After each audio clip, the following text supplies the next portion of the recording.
What's up, everybody? Today I'm excited to bring you Jake Roque in the yours truly, drumroll please, portable studio. Mm-hmm. That's right. For the It's Roque, by the way. Roque. Everybody says Roque. This is yeah. Well, he's over here with me. This is live. This is happening now. He's busting in here. For the first time ever, I'm embodying a yours truly podcast episode face to face. As some of you know, I'm currently working a contract in Nashville, Tennessee as a travel nurse. Making that move was a big one for my family, but for our current situation in life, it was what made the most sense and dollars. As my wife finishes up grad school, it's what we decided we needed to do. After getting through the stress of starting work last month and getting all the local kinks worked out, I hoped that I may have the opportunity to practice embodying some conversation craft in person. And lo and behold, it's happening right now. I'm excited to hear about Jake's journey and transformation over the last several years. It's truly odd how synchronicities can happen when you decide to follow the logos, the truth of God, simply the truth of being. I recently came across Jake when Algo fed me up a podcast he was starting. And on the first episode, he had Lucas Voss, who operates his own podcast here around this little corner of the internet, as well as Emily Verdun of Mud Hut Illustrations, who's also played in the relational sandbox that is this little corner of the internet. Both downstream from the Jordan Peterson phenomenon over in the Paul Vanderklay YouTube parish. I reached out to Jake after watching that episode and invited him into conversation in this space. If you take time to look at Jake's YouTube channel of 16,000 subs, you'll see well-produced song covers and previous runs at podcasting in something like the wellness space similar to Tim Ferriss or Chris Williams. And then his channel stops for 3 years with just a few solitary posts about change, maturity, and a single stream about his 12 morning resolutions that he credits a certain Jordan Peterson for their inspiration. And then last week, he launches a podcast with his first two guests being people from around this little corner of the internet, Lucas and Emily. All this caught my attention for three reasons. Jake is young-ish. Jake had something happen to him that connected to the spirit of this space, and Jake's doing something about it. He has started his own conversational podcast aimed at meaning and connection. He recently finished his master's degree in psychology and has worked as an executive producer in the What is Money podcast, created and hosted by Robert Breedlove, who's someone that happened to impact me in many ways similarly to Peterson, related to how I understand trust, money, truth, and first principles. Maybe we get into a bit of that today. Link to Jake's channel will be in the description. If this podcast is meaningful to you, go ahead and give it a like and subscribe. If you want to help support it financially, become a channel member and get some unreleased bangers hidden in my members-only video section, as well as some personal updates from yours truly. Jake's X bio reads, I try to live in love and truth. Host of the Jake Roque podcast, writer, Bitcoiner, psychology and philosophy enjoyer. So I think we will have no trouble crafting conversation today, and I won't belabor this any further. So clock in, hit the road, do some chores, or just chill out with Jake and I as we practice some conversation craft here today on the Yours Truly podcast. So without any further delay, I give you Jake Roque. Hi, this is Christian Baxter, and you're listening to Yours Truly, a place we go to think out loud.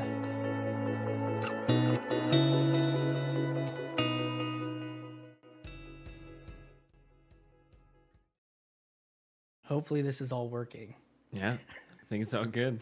Sounds up, great. Man? Sounds great in my ears. Yeah, this Good. little magic board you have. Yeah, man, the podcast gig. Jake, so thanks for meeting me here in this space. This is my first time to do an in-person podcast. Yeah, I didn't know this was the first time. I'm honored. Yes, yeah, happy to be here. My in-person podcast virgin experience. This is very exciting. Very exciting. I've dreamed of these days. Yeah. So man, I saw you, like I said in the intro, on Lucas. You had Lucas on your podcast. You started this podcast, the Jake Roque podcast, and I've had Lucas on the channel. He had me on his channel, And then we've had some offline conversations. And so I was like, oh, what's going on here? And it was just very corner, like the whole thing, and it made sense. So I guess I want to start just by asking you, who is Jake Roque? Oh, it's a tough question. It's an especially tough question after the conversation I had with Lucas. You know, we talked a little bit about identity, and we talked about his ex bio, and I think it says something along the lines of like, identity is not something I can give myself or something like that. And then in the time since we had that conversation, we actually had that conversation a couple months ago, and I had like a bit of a roller coaster ride that in life that stopped me from releasing it, but to stay on for a little bit. And now I'm banging out like, I think I have 7 interviews scheduled this week, you know, so I'm excited about that. But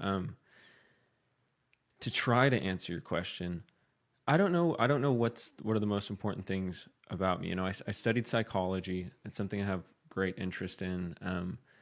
I grew up in Huntington Beach, and went to school in Riverside, studied business and marketing, and began my career of sorts working in the social media space. And so I was doing some of my own music, which you mentioned, which, you know, feels like another life to me nowadays. And it's interesting because I'm here in Nashville now doing some songwriting with a group, and that's been super fun. And it's kind of like bringing back to life that passion I had. But so I was out doing music in LA for a little bit, and then through that started shooting music videos for people. I'm actually staying with my buddy Tyler Ward out here, and back then I was working with him. You know, it was just like he needed a music video shot, I'd shoot it. I was sitting like, you know, looking over his shoulder, watching him produce music, learning how to produce my own music kind of thing. And then had opportunities to do that in LA for a while, was producing YouTubers, like helping them shoot and edit and put out their content, helping them like build their marketing strategies essentially. And then yeah, it was odd jobs there for a while, like in music video related stuff. That turned into me doing some producing for like a political news outlet of sorts. And then that led to some more explicitly political work. And then I was personal training at the same time too. So that's like kind of impacted my, kind of what I'm focused on in life. And then I was sort of had my own meaning crisis around that time, and that was 2019 to 2020, and that shifted my focus a bit to focus on more of the psychological world, the philosophical world. What triggered it?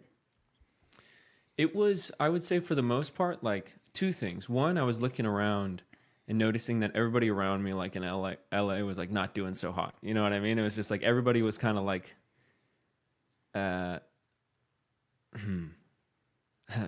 phrase that came to mind was effed in the head, and then you know, and then you know, probably not how I'd phrase it if I had time to think of a better phrase, but we'll use that. What for is now. it? I mean, to that point, it's like when it's fashionable to be on like antidepressants.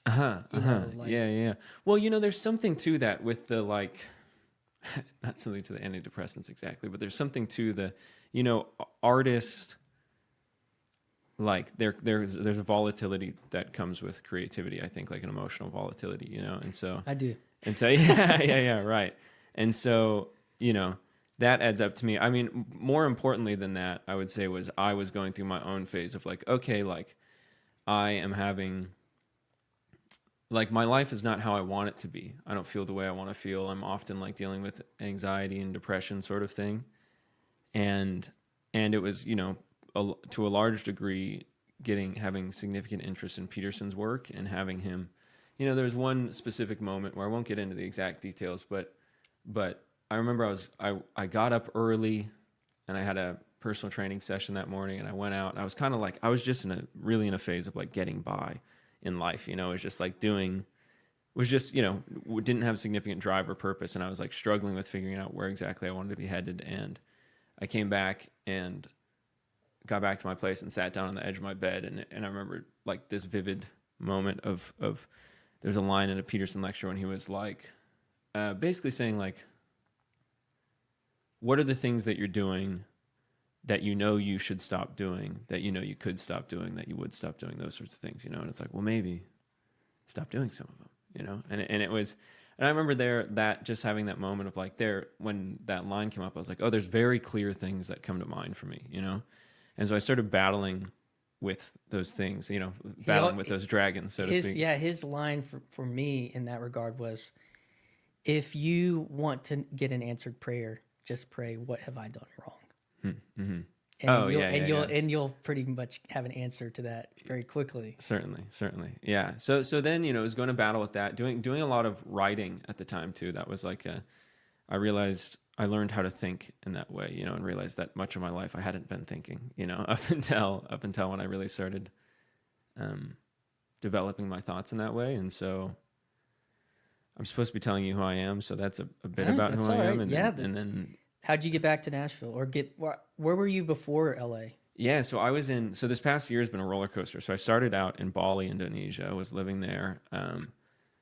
Robert, who I'd done a little bit of work with and connected with before, just a couple times, he posted this listing that he was hiring an executive producer. And so I think it was in March, I left Bali. I went over to Miami. I was there for like 6 or 7 months and took that job. I was working it for a while and then decided that I wanted to step back into a less intensive role being involved there. So now I do like online consulting. I basically like write up the conversation outlines and I'm able to work remote, kind of just oversee some of the people that I hired and be sure everything's running properly. And I did that primarily with the focus of focusing on my own stuff full time now. And so I passed through Nashville on my way back to SoCal. I was driving back and I stayed with my buddy on his farm and he was like, man, you know, we did some songwriting with his songwriting group called Songhouse Co. Shout out. Cool little group. And he was like, yeah, you know, why don't you come back and kick it for a bit? So I'm here for 2 months. It's been super cool staying here. I got a bunch of I have more friends in Nashville probably than any city in the world. And I've never lived here, but it's just like, yeah, you know, being in the creative space and the Christian creative space a bit and that sort of stuff. Yep. Yeah. And so I'm here till the holidays. I'm going home for the holidays and then I'm headed to Vietnam for a couple months just to, again, like kind of go monk mode again and focus on the podcast and really grind on that for a while. So obviously there was that break like on your channel and I said you kind of peppered in like these little moments. You had this kind of video essay that you did about kind of like your personal, about meaning, I think, something like that. And then you had that live stream and you went over these 12 rules and those types of things. Like there was like, you said you ended up in Bali, but there was like a 3-year space where you went from like, I'm going to try to go at this and you had some success, you had subscribers building and all, and then just kind of radio silent basically. And that was like 2019. Is that when that kind of 2020? I think COVID? A little bit earlier. I think that the music stuff, I think I was mostly wrapped with by, I guess perhaps the beginning of 2019, but it had been trickling for a couple years maybe by that point in time. I think a big part of that was that I was trying to make music work, you know? And so I was like playing the songs on YouTube that I thought were going to get hits, you know, so that I could make money off of it kind of thing, you know? And some of it I liked and some of it was, you know, like genuine expression of art, but a lot of it was corrupted by like this desire to make things work, you know, or like, oh, offered a couple record deals and, you know, talks to like, I remember I had talks to join this like boy band when I was like 18 and I was like, man, I think I'm too old to be in a boy band, man. Like, I don't know, man, you know? I think why that fizzled out was because I wasn't doing it for the art, and I was to some degree, but it was corrupted by this, like I needed to make it work. I needed to like make money off it. I was trying to like pay my bills. I was trying to like hustle, be an artist out in LA and what was the exact question you just asked like me? what that gap, like what caused the gap and kind of to change direction, go study psychology, and obviously there's probably some Peterson influence with that, but maybe. Yeah, definitely. I mean, I was listening to a lot of his stuff, was just trying to like get my life in order. You know, I was dating a girl at the time that I like knew that we weren't a proper long-term fit at a point in time, you know? And so I was really wrestling with like the beginnings, kind of the early, you know, the 12 rules for life and some of that, like, I guess like more intro JP sort of stuff, you know? And so that was a point where I started, like, I just felt like there was things that I needed to like start dealing with in my life at that point in time. And so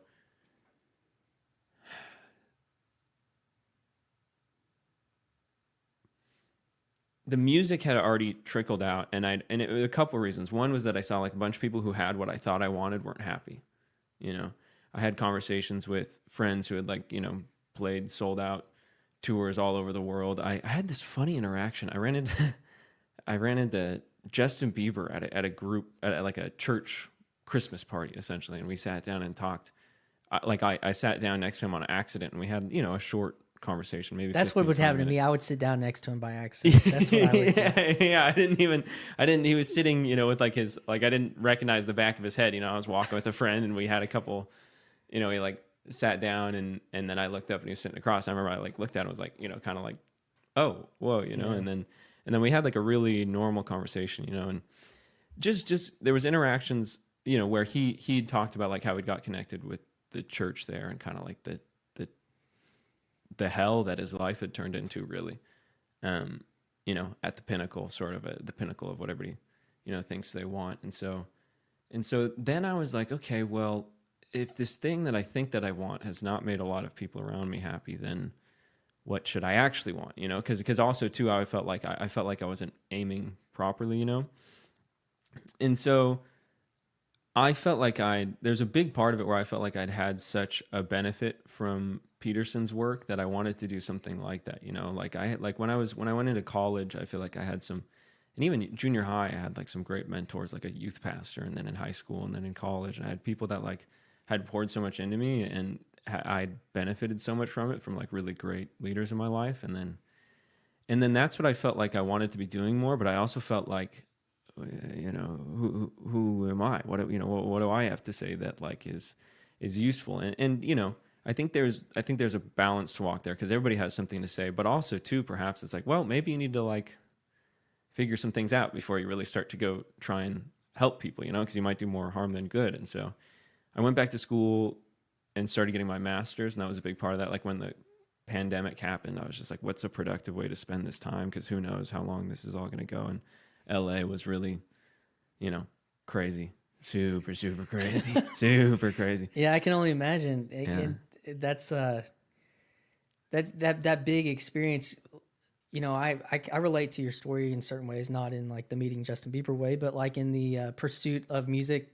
Like that was what I used to be, like an evangelical worship leader guy. I traveled and did like kind of gigged around and did that whole hoping to like, because I'm more like in that passion early Hillsong, you know, like was like the wave I was riding, and that all fell apart for me. I made decisions. I wasn't aiming at the right thing, and it's a betrayal of self. And like you said, trying to make it work. That experience of when you're putting all your eggs in that basket, you know, it kind of crushes you. And I think there's something to being able to pursue these things with the pressure off. I don't know. And I don't know if that's exactly where you're at, but I mean, you know, I just came in after my day job, you know, like to do this, but this is really, my day job doesn't fulfill me in this kind of way. It does in the way that I feel good about taking care of my family, and it's a good job, and I do help people. But this is like this is a very deep part of a thread in my life that, but I took basically like a 6-7 year break, in a similar way that you said, like Break from everything. Okay. So I was a worship pastor, and I was unfaithful to my wife, and so I had to start over. And Peterson and everything that we were talking about, like that was in 2016. It all hit at that same time. And if you kind of know like the Peterson phenomenon and like the things that was happening and the people that his message was kind of like resonating with, as we've kind of already talked to, I was right there along with that, having to, pick up the biggest load that I could to try to take responsibility for where I had obviously betrayed the trust of myself, my marriage, a church, all those types of things. So in kind of this similar way of like, I was having some kinds of success, like the band that I have, there's guys in Nashville right now that are selling out arenas that were like that was, I don't know if I was on that trajectory, but I was like in that world, like this world that even the one that you're kind of touching on, like the CCM and all that stuff. And coming here as a nurse, like I'm work like I would have, and probably a part of me would have like, maybe go to Nashville someday and I actually lived here a little bit when I was a kid, and always my sister's house, but like, yeah, that's where having to like recalibrate, reorient, take responsibility, and why that message was so pertinent and partnered along with like how the way I was able to do that was another story about becoming truthful. But that's kind of another piece of the conversation I wanted to ask you about, because you're kind of tangentially also in the Bitcoin space, and there's this whole idea about trust and about truth. And I think I heard you in that conversation with Lucas and Emily talk about those things. And then even on your ex bio, lover of pursuer of truth and Trying love. to live in love and truth. Yeah. It's like I'm trying. That's what I'll claim. Well, what do those things mean to you? What does that mean to live in truth, to live in love? Well, I think it started for me, I guess, connecting to what I was just talking about a bit ago. Like I found the only antidote to anxiety was telling the truth always, or as much as you could, because and then you're not, well, telling and like living in, because sometimes it's something that needs to be done verbally, but sometimes there's things that you should or shouldn't be doing. There's things where it's like, man, I have this specific calling that I'm abdicating, or there's this, or I'm with, in a relationship that I shouldn't be in, or I'm doing this like list of things that like are detrimental to me, And so, I had a problem with when I was starting to get into I think this was before I was formally studying psychology, but I didn't like this idea of like, there was a lot of times where like in the psychological realm, they would talk about, unless the Peterson side, they would talk about like coping with your symptoms rather than like trying to fix the problems. And this is a very masculine approach to it to some degree, but it's like, yeah, well, I don't want to cope with the symptoms. I want to like heal the issue, And so, yeah, I think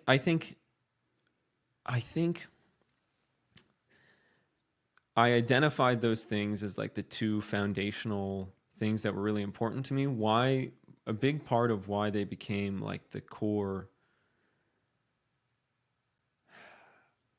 values that I tried to embody was, there's a number of reasons in it, I could ramble for a while, but the most podcast worthy, perhaps the most exciting is content, baby, content.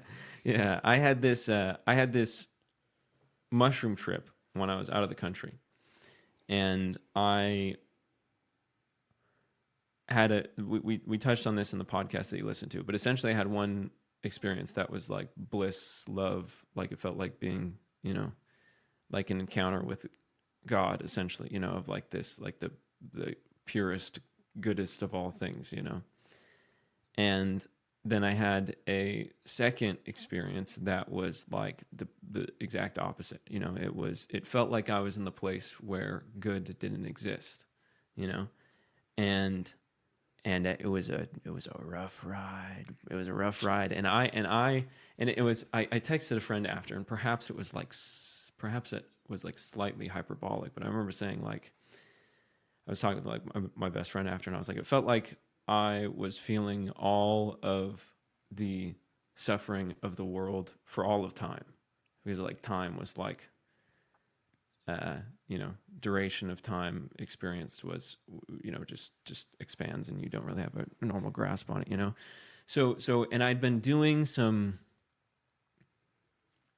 work at the time that had me really, it was just around the time of like the Russia-Ukraine invasion, you know, and right when that had started, and I had read the Gulag Archipelago before all this COVID stuff was happening, and then, you know, there was all these lockdowns and a lot of rhetoric that was really reminiscent of that time, and I was like, oh man, like I just kept on being like, it feels to me like we're going down the same dark road. We have like the lessons right here, you know, like they're right here. You're like, here's the book. You can see all the things to not do. And, you know, and we're doing all those same things. And it was really worrisome to me. And so I was really, so all of that to say, I was inundated in this, I had the Gulag Archipelago in my head. I had all this like imagery from that invasion because I was doing some research related to it. And so there's a lot of like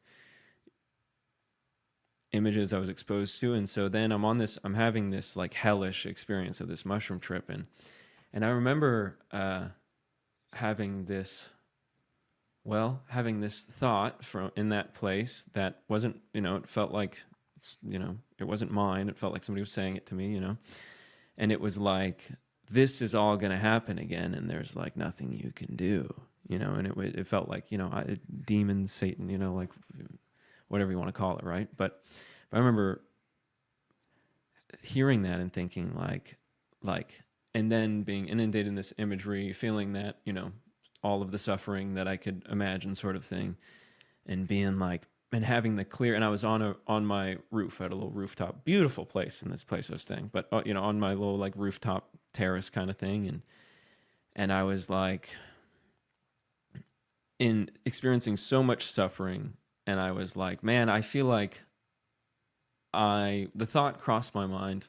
Perhaps I shouldn't put this on the internet, but we're way too deep for me not to not finish the story. So the thought crossed my mind of like, you know, I would do anything to make this stop. You know, like I would, like this is like the hell of hells. You know, I would do anything to make this stop. And it ended up getting worse after that. But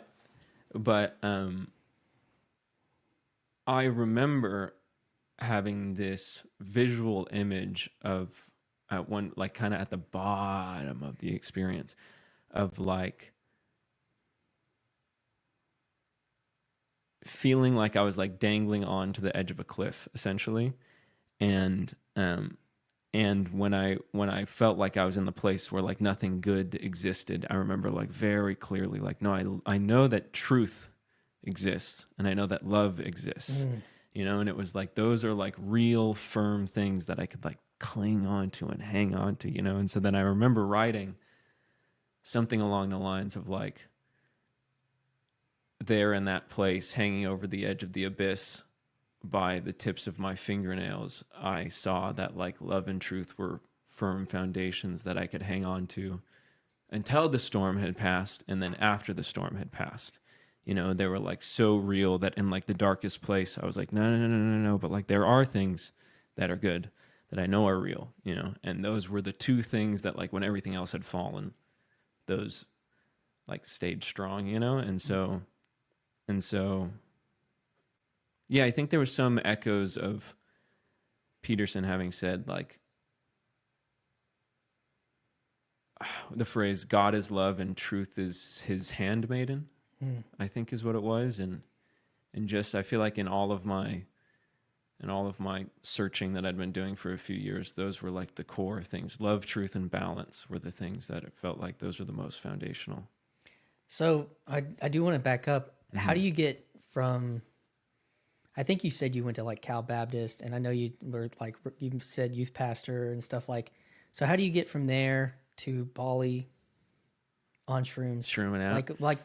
How, what was that trajectory? Well, just formally, no, you know, who's to say where I was, but because drugs are very illegal in Indonesia, but you know, if I was that might I think be it's called totally fine. Something like Bali. yeah. Schmali. Yeah. How did I get there? Yeah. So I was in high school. I went to like a public, you know, elementary school and stuff. And then I went to a private Christian high school. And that was something that I like really didn't want to do. And my parents were like, you guys are doing this. All your siblings did it. You know, it was you're going. Was it affiliated with anything, or was it just kind of like it was called Brethren Christian High School. So I think there might've been some church associated with it, but it wasn't really, you know, it was just, you know, Christian. it was a really good experience for me. And I sort of started, so like how I end up, there, I guess like I started like drinking a lot when I was like, I don't know, 15, 16 kind of thing, like a lot. And then a lot, I don't know, regularly. And then I go to university and I like partied for like 1 week. And then it was like, nah, like, I think I'm good. I feel like I like had enough of this, Yeah. And so then I think I, had like community with other believers, and I was in like and that, there's like a lot of growth that came in that time. I was, a part of the worship teams there. And so was just like really actively involved in that. And I grew a lot in that time. It was really great for me. And then I moved to LA and was kind of just in this, in the scene a bit, in the entertainment, music, all that sort of stuff. And yeah, I'm trying to connect the dots here. I guess I'm doing it via like substances to some degree in my mind, but which is kind of funny to observe. But, I started smoking like a good amount of weed, it was after, I think it was 2019. And then essentially there was a point in time in my life where I was like, and I had a roommate who's just the loveliest dude. He was so funny, man. Just like a ball of joy, and was like a total stoner, And so then, I kind of was like, I was dating a girl, and we'd started smoking a bit, and then I was smoking with him. And then I felt like, I was like, oh, okay, this is not, I was going overboard with it for sure, and I was still wrestling with, I just say I was going overboard with it, I guess. And then at a point in time, there was, when I was saying like there was a list of things that I felt like I needed to confront. One of them was that I was like trying to stop smoking, or at least like smoke way less than I was doing, And so one day I was starting to like, what's kind of that self-improvement, I'd been like focused on my physical health for quite some time. And so was like, in that self-improvement world, was like mapping out my days and stuff. And I like had on the calendar one day to like read my Bible at a certain point in time. And then I smoked, like had not paid attention to the agenda, and then like came back in and was looking at it and I was like, oh man, like I goofed, this was like Bible reading time and I just got high, like, would you look at that? And then I thought, well, like I could get high and like watch Netflix, or I could get high and read the Bible, and I thought, well, I'll still read the Bible, and so, and then I, started like devouring.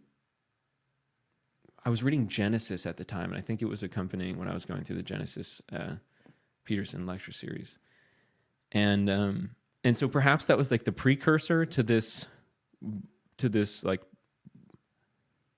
spiritual journey of sorts that the mushroom trip was,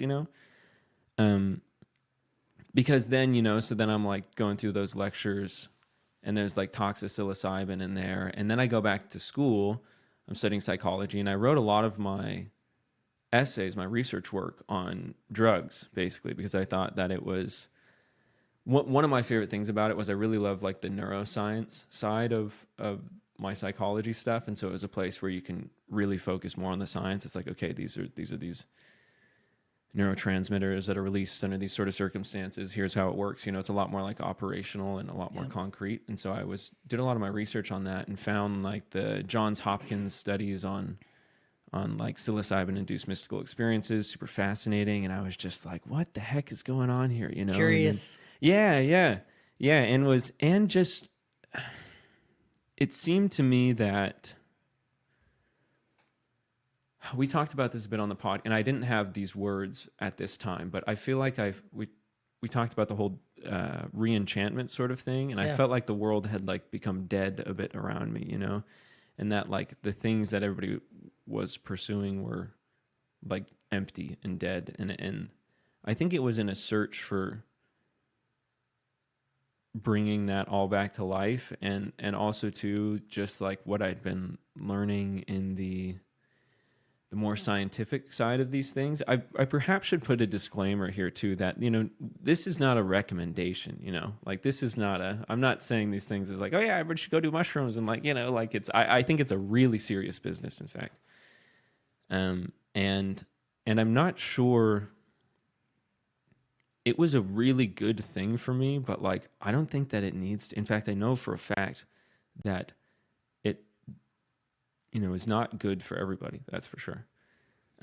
But yeah, I guess it was going down these lanes, studying what I was studying. And then really the Abrahamic stories had really stuck with me. This go up and out from your father's house into the land of the unknown, and also this idea of like, I was studying like kind of like some of like the history of shamans essentially, and there were this group, and there's like the priests, I feel like, are an equivalent in the Western tradition, and monks in the Eastern tradition, and in the Central American traditions there were shamans, and these were the people tasked with like going out into the spirit world essentially and bringing back the wisdom to share with their tribe. And for whatever reason, that felt like a calling that was important to me. And so I thought, and then I was dealing with the Jacob wrestling with God story at the same time too, and thought like, well, it seems to me like God, as I know him to be, is someone who rewards the seeker, like the genuine seeker. And so, a bit of a tangential way of explaining how I got there, but that was the primary focus at the end. Was there's this bit of this like trying to understand the psychological phenomenon, especially when I was considering going at that time still like different types of therapy routes and different types of also like teaching as well. I was like, well, I want to understand what is going on here if I'm going to try, to teach about it or even investigate it for therapeutic practices. And so all of that kind of came together. And I guess the last thing with that too is that I'd felt like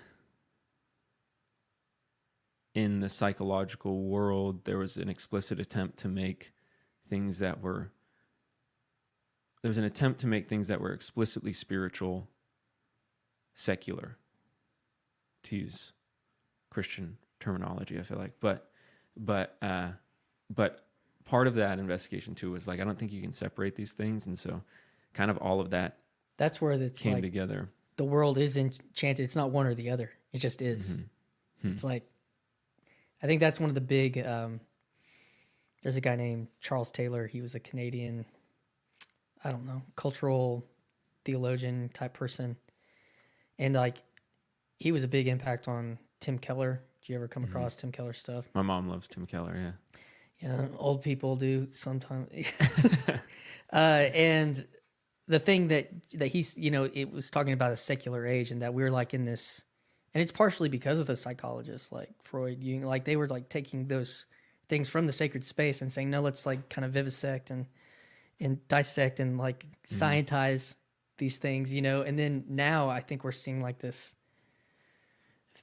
kind of this full circle. It's like these things they're colliding with each other again, and it's just, this is what is, not this is that, and keep your religion in your house and keep your science in the market. And it's like, no, it's just like all. Yeah. It's just all. It's all in one. Once you go deep enough, and that's it's all the same thing. Is the enchanted world. Like it's not a secular world that's flat and a spiritual world that has some character. It's like it's all together. Mm-hmm. That's what at least how I think. And I was wondering, have you listened to? If you were paying attention to Peterson, like Peugeot, did he have like Jonathan Peugeot? Like, did his stuff resonate or connect with you on that? I definitely have like an appreciation. I feel like I'm not an expert. I was talking in this group chat with Lucas and Em, and they sent me. I told them like I'm not. I could tell, it was clear to me that I'm not as familiar with Peugeot's work as the two of them. But I've heard, his like. I'd heard some conversations that he'd spoken about like fairy tales that I thought were really interesting. And then I listened to him have a discussion with Kurt Jaimungal. Yeah, so yeah. That's one of the best. At least I watched like the first third. It was great. Half. Yeah, that's like his. that's one of the most excellent primers on his stuff, I think, that's out right now. He even said as much. And so yeah, that's like a 3-hour conversation. I was like, Yeah, so I'd say like ish. okay, so you're like kind of touched on it. But I want to. I'm interested in diving deeper. And with Roque, he had like the Meaning Crisis series where it was a clear like this is a good place to dive into kind of what he's talking about. And I got through maybe a dozen or so of those episodes. Pajot, I feel like I don't know his like all encompassing thesis as much, but I've heard a lot from him too. So symbolic world.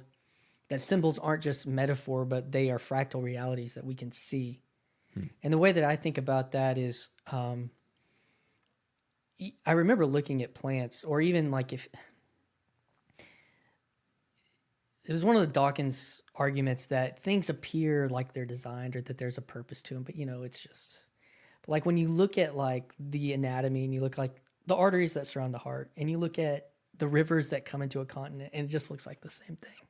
It's feeding nutrients into the land, into the life, and that's not, those are fractals of the same reality. And that there's things in this world that are real. Like a table is the way the table is because it represents what a table's supposed to be like. And that happens at all sorts of places. Like even like the fractal of the altar, like this is like, and that comes to my mind because he recently did this thing about the Notre Dame altar that was recently rebuilt after it had burned down. But yeah, those like in this corner of the internet, which is where I want to kind of shift the conversation to, is like, what were you in this? You stepped away from working more directly with Breedlove, and then you're like trying to strike out on your own adventure, and it sounds like Canaan. It sounds like the story, continuing to like take up that path of adventure in your life that you feel called to, and you like run into this this weird space on the internet. Like how are you seeing it? What does it look like to you? What are you looking for related to this?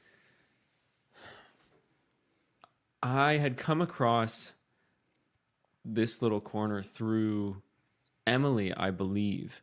I'd found her stuff on Instagram somehow. I have no idea how. But I remember she had a conversation with Paul a while back, and that was my like first touch with it, I think. And then I'd seen some of Paul's videos on and off. I definitely watched at least a handful of them for quite a while. But I feel like I didn't really get what was going on, kind of. Then I feel like I was also searching for like something that I wanted to do with the show that I was making was I wanted it to be really like community focused. I wanted it to be really focused on like connecting people because I feel like I'm always trying to find people who speak the same language, who are interested in the same sets of ideas in my real life. And they're out there, but they're pretty few and far between. And I really value being able to like have those discussions because it's so stimulating for me, and it's so like I feel like that's how I can further my understanding of things, is having discussions and having opportunities for community like experiences for that. And so in some of the, I don't know, more recently, I feel like, and some of it was coming across Lucas, and Lucas asked me to come on his show, and then he had a conversation with this, I forget her name, but he had this like really great conversation with this lady about piercing. And then I was looking around some channels around there, and I was like, this thing is kind of here already too. I was like, it was something that I wanted to build, and I still, want to do something unique and special with what I'm doing. But I was like, there's like a little bit of this going on. Maybe I can kind of just like plug into what's happening here. And it happened really quickly and easily, like, I just feel like going on Lucas's show, got a couple messages, and then having them on, and then, connecting with you, and it's just flowed really easily. I think, yeah, I have just been curious about finding people who share the same interests, because I feel like I can connect much more deeply when people do. And so Vervaeke talks about the kind of ancient practice of dialogos, like that you're like meeting in this deep space between you where you're entering into a type of connection that happens through dialogue that is shared, like based upon some kind of probably ontological foundation to get like foundational meaning, like at the bottom of our meaning and building. And when you have that egoic death that you experience, like the interesting thing for me was the Abraham story. It all coincided 2016. The story of Abraham and Isaac was the story that rose up. Like I was in I was at the bottom of life. I'd been fired. I was separated. And then I had opportunities to tell the truth, but I wasn't telling the whole truth. Mm. And when I realized it, I was like, this is what your life has come to. Mm. And I was just like in the fetal position, and it was on my bed. And in that moment, like when it bottomed out, the story of Abraham bringing the dagger down on Isaac is what like popped up, because it was like, that is when I realized, oh, this story is about trust. This story is like about Isaac is a whole inheritance. And the way that he was going to actually save his inheritance was from some crazy idea of like trusting God, that he had to be willing to like let it go. And I was trying to hold it, even like you were talking about trying to like make music work, trying to make ministry work, trying to make marriage work. Like and so in that moment, that was just a clear understanding that I have to trust that telling the truth, which I had not done in my life, in this area of my life ever, was actually going, like whatever happened, like it might kill everything. Maybe it did. But that if I do that I'm going to take that step of trust. And I did. And that was like the beginning of healing in like your life, like all of a sudden, like, you know, being like out of like balance, like we were talking about, like the aim became so clear. And that always has to be like a faith-based leap. You know, you have to be like, the Kierkegaardian leap. And like, and at that same time, I'm like, you know, falling into the biblical lectures, and we're traveling through Genesis, just like you're saying. It was just like, whoa.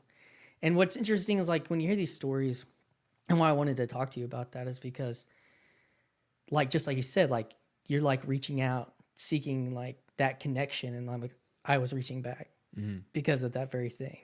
And there is this space that the friction is low because of this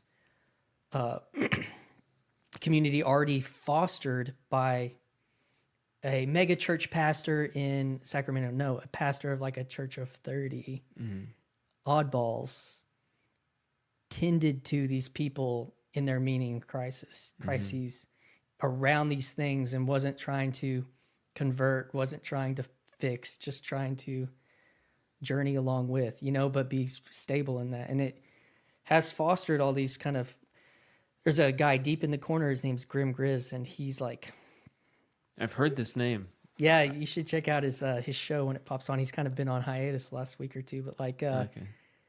Yeah, see what you think. And he calls them flotillas of meaning.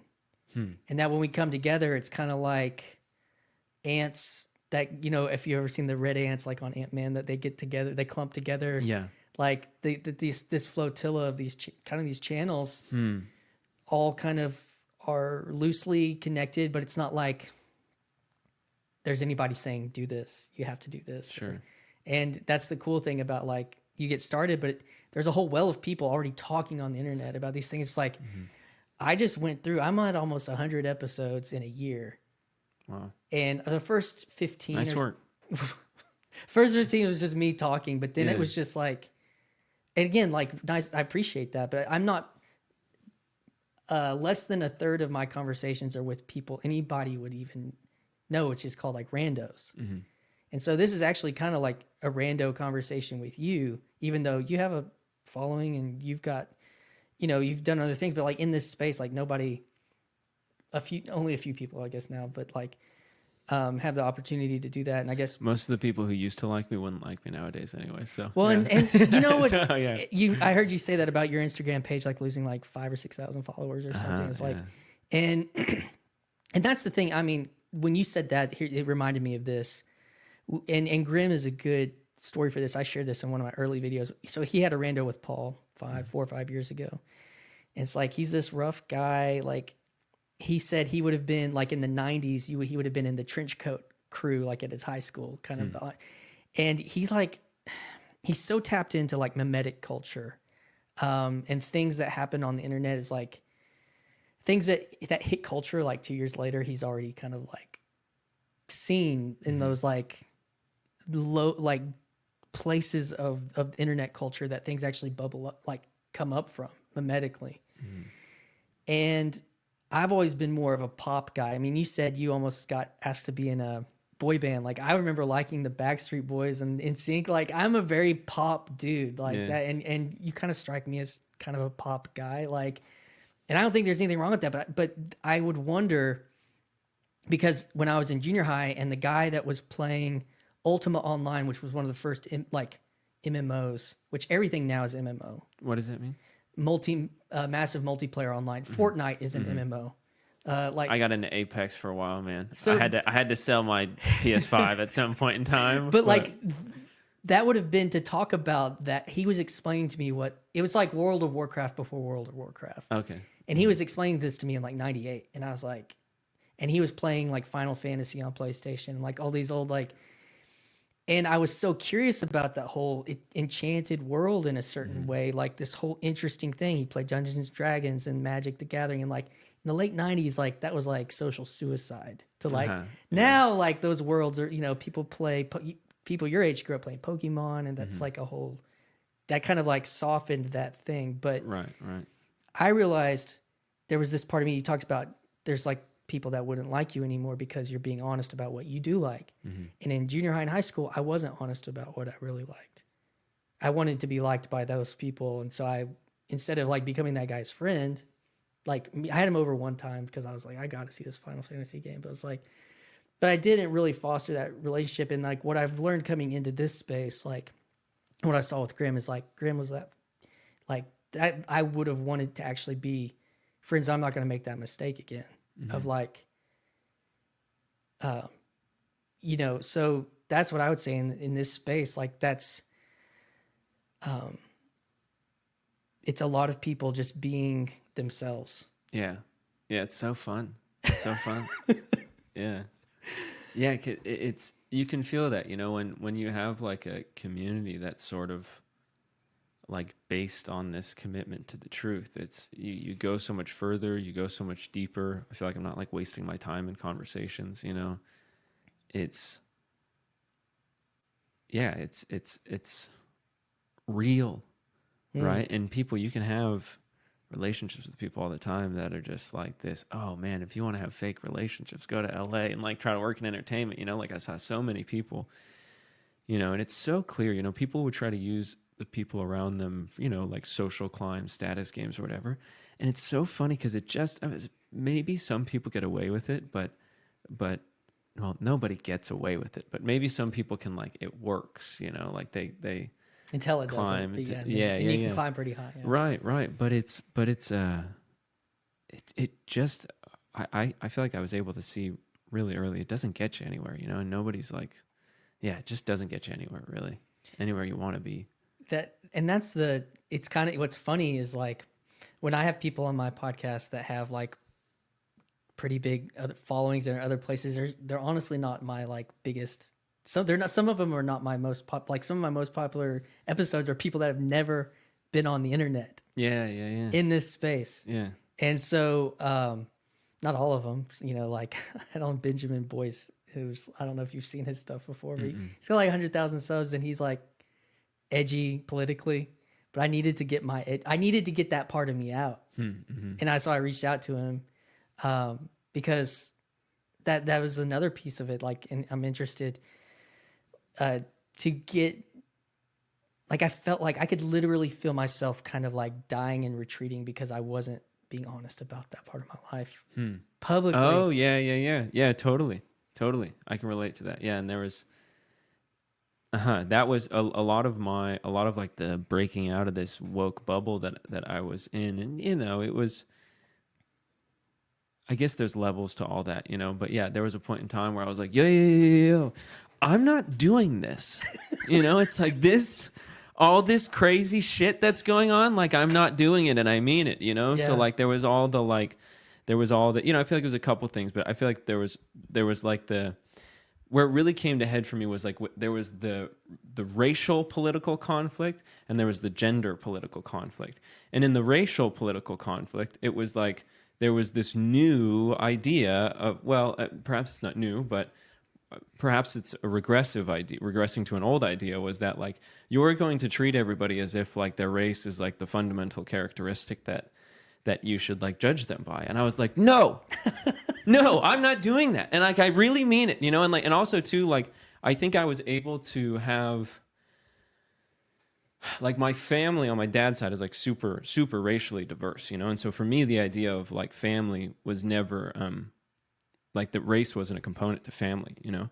And so like if I was going to be like, no, I'm not going to like say these stupid things you want me to say, and I'm not going to like post my black square or like whatever, you know, then when like white liberals DM'd me and called me racist, I was like, this means nothing to me, you know, like, you know, and I'm actually quite agreeable, and I really want people to like me, you know, deep down. So it's like difficult for me, you know, but also too, it was like, oh, that's just not true. And then when I was like getting a bunch of backlash for posting stuff that like, you know, like where I was just like, you know, lockdown stuff, race stuff, gender stuff, getting a lot of backlash for that. You know, a lot of people would come, and even recently, you know, I posted, this was a leap for me, you know, because I was never a Trump guy, you know, and I was like gunning for RFK when he was out there. You know, he came on the What Is Money show, and we got to have like a real great chat before he went on, and you know, I really think he's like oriented properly. And I also was, you know, I wasn't like,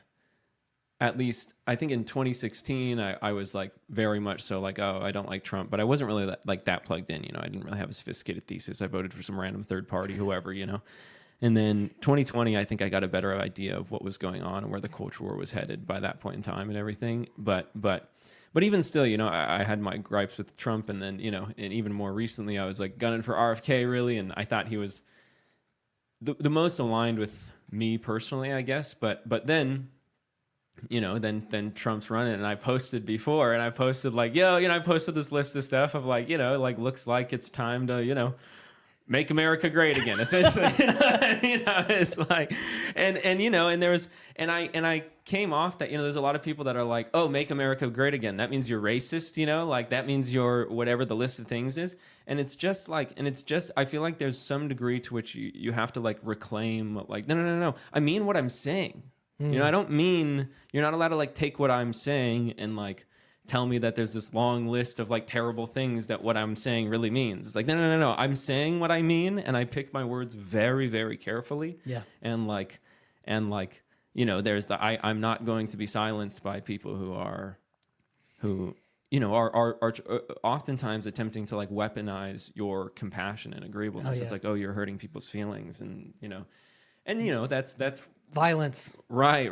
It's worth paying attention to. But yeah, it's been a continual thing for me. And then even still, you know, there was one girl that I have had, like, you know, we've been friends for like internet friends for like 4 years, and she's a content creator, and she's like, I still think she's like really lovely and really sweet, you know, and but she was like, it was like an unforgivable sin, essentially, you know, like unfollowed and was like, you're like a bad person, you know. I just think she's wrong. Like, I think she's really sweet, you know. Like, I actually think like she's got so much of it right.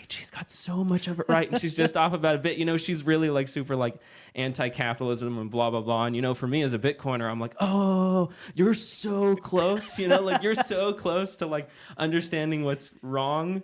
And like, you know, because I think Marx had a lot of excellent critiques of capitalism. And his remedy was worse than the poison he was looking to fix. But he was right about how the issues of, you know, crony capitalism and the issues that come with like centralization of too much power. Yeah. Absolutely, 100%. You know, so I really struggle with the communist crowd, you know, and I was surrounded by them quite a bit, you know, living in SoCal, and they're real, especially in academia, you know, and I was around that world, and yeah, I was like, oh, you guys, like, you actually don't realize how much we have in common, because I'm like a rebel to my core, you know, and these people are too, you know, and it's like, you guys are, you know, I mean, some of it you're way off on, but some of it your instincts are pointing you in the right direction. There is something wrong Yeah. going on here, you know, that does need to be addressed and fixed. That was, I mean, getting on the internet and talking. I've only been doing this like this since January of this year. And that was like making that step, like stepping into, I'm tired of not knowing how to have this conversation, being scared of having this conversation. And because I care too much about what people might think or label me as, those types of things. And I think that's where we can go crazy in our minds. Like if we aren't articulating our thoughts about things that we believe are true in a, you know, at least in a dialogue, not necessarily like, I mean, sometimes it happens in an argument, but that's not really what I've wanted to. I haven't gone looking for arguments, you know, or even if there was one, because I'm not that confrontational, but there was this part, like I said, like, and it obviously it animated you, like, Yeah. and that's another thing. So like another piece of this, I've done. I had Jordan Hall on, and we talked about money on my second conversation with him, and we kind of went like all the way back to quantum foam, and then into just like how transaction takes place and all these types of things. But so yeah, like you know, you got involved with, and I think like with Robert B. Love and you on this journey, because it's a deep thread for me. The Bitcoin thing, the crypto thing, the code, the blockchain, like trustless, or like certain levels of it. Well, because to get it, you have to go down. You know, there's like Mises and Rothbard and Austrian economics, and what is value? You know, like and there's a lot of deep rabbit holes to go down that take a lot of philosophical turns. It seems. And Robert's channel, I watched the whole Sailor series, or at least most of it back, you know, because I started doing the personal finance thing. Like I was listening to like a lot of Graham Stephan back in like yeah. And I was like Andre Jick, Graham Stephan, all that. Oh yeah, I was getting all of that stuff kind of like put in order, like that. I kind of did the Peterson thing, and then I finally got a new career, and I started being able to like reevaluate how I interacted with finance and money, and then that like. And then like the whole during COVID when crypto popped off again, like what was really when I was paying attention. I remember watching a Bitcoin documentary back in the one that came out in like 2013 that was on like Netflix or something for a while. Like I probably watched it in like 16 or 17, 15. But I wasn't in a place then to like re-engage with it because I had lost my job and my career. So it's just like, sorry, I don't have anything to do with that. Yeah. But when I did, and then that popped off again, and I was trying to understand then, the principles undergirding it. And then whenever I started listening to Michael Saylor on Robert's channel, that like unlocked a whole nother thing for me, related to understand. And it was some of Robert's stuff too, that he was just doing like on his own early on, about, you know, talking about central bank, once I kind of understood what interest was and understood what inflation, because I'd been listening to all that stuff anyways, but then it was like all of a sudden so it's like a tax, and the like, it's not that hard to think when Michael gives the example of property in Miami or property in Manhattan, he's like, what would you want? And what's going to happen to that over time? Like your dollar can get you less of that property, and the property's value goes up. And then when he starts like explaining that as because it's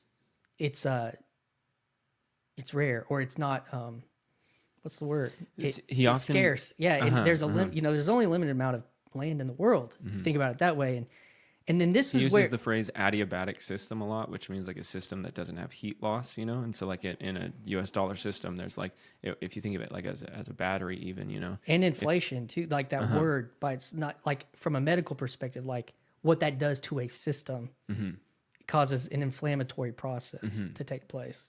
Go ahead. Yeah. No, it just like, yeah, as you, it's like you're bleeding if you had a vacuum and it was a bubble shaped vacuum and you had a certain amount of air in it, and then you expanded it 2%, You know, there wouldn't be any more air in it. It'd be the same amount of air, it just would be spread out further, you know? And so, yeah, like, you know, whether you frame it as a battery at 100% is losing 2% of its energy every year, or whatever it is, like I found the Sailor series for me when it brought it back to that like first principles, like physical reality engineering perspective that you walk through that all. And then by the end of it, it's pretty like, oh, this is a new paradigm that like people are figuring out very, very slowly. But once they do, it's a step into the future, you know, that won't, you know, people don't become Bitcoiners and then like be like, actually I love US dollars again. You know, it doesn't happen. It's like a one-way street kind of, you know, so it takes a while to figure it out. But yeah, I took another step when it popped off again. And it's like, I'm listening to this and I was like, I'm going to buy Bitcoin at the top forever. It's going up forever. And I'm like, well, you know, like, and I've been able to hold on to the piece. You know, it's not like anything substantial compared to many people that were in it for a long time, but like now after like 3 or 4 years and watching the cycle and looking at that, it's wild to hear what's happening related to it right now. I mean, just today, Forbes, did you see the Forbes article this afternoon that Forbes made a post about Trump's Bitcoin reserve? Strategic like, Bitcoin reserve. Yeah, like, all that stuff's crazy. And it's like, you can like get the dollar signs, but it's also like based on this idea of like scarcity, and that it's just a completely different framework for how you, when we talk about money printing, quantitative easing, and like that it's all that's doing is making the people that don't hold assets poor constantly. And so there's that other side of it too. Yeah, you're unknowingly, you know, it's done in a way where people don't feel the extraction of the resources from them. It's covert, you know, it's behind the scenes. So then they have their money sitting in their bank account and they think like, oh, I have the same amount of money in my bank account. But it's like, no. Somebody came by and like leached off your, you know, 7% of your economic energy this year. And what's really diabolical about it is that you can't see the volatility in your bank account. Yes, right. Yeah, it's because it's the unit of account people are using, you know. And what the disconnect, I think, for some people, you know, like I'm always like riding my family's butts about it, you know. And dude, I've been texting my brother like since last week, and yeah. No, I totally understand. Everybody in my family's, not everybody, at least one. You know, I have a big family. There was 5 kids in my family, so we're at a point now where at least one person in every like nuclear family like kind of gets it. And so I feel like this just happened, you know. So I feel like I've actually finally made it to a point where I'm able to like, okay, like I can relax, because I felt like for a while I was like, you're on the Titanic and it's sinking and I'm over here off the Titanic and it's great off the Titanic, you know, like I'm not worried, I'm on my lifeboat, you know, like I'm not gonna die, and you're all sitting down listening to the music in the theater going like, oh, this ship can't sink, it's an unsinkable ship. And I'm like, no, it's like halfway down already, you know. And it goes real fast right at the end, you know. And so there's what I was originally saying, I think, is that what I've been trying to communicate to them, because they're like, why, you know, you're so, you know, like obsessive about it, kind of, you know. And there's you can't go too far, you know. And now that I feel like I'm able to like lay off the gas, now that everybody's kind of like off the ship to some degree at least, but what I was trying to communicate is that like it's not just about money. It's like you're trading in your life. You're trading in your energy and your time, like your life, in for this currency at your job. And then evil people who hate you and view you as cattle, view you as domesticated humans, domesticated tax cattle that we can extract resources from because we're the elites that run the place, you know. They're stealing your life from you, you know. It's like this is literal like vampire stuff going on here, you know. And I'm like, you know, it's just money, it's just an investment, blah blah blah. And there's truth in all of that too. But I'm like, there are like evil people who treat you like, yeah, you're like just things to extract resources from, you know. And they're like getting away with it only because they've been able to fool you into this lie that like inflation is good for you, or like, you know, if you just keep it low.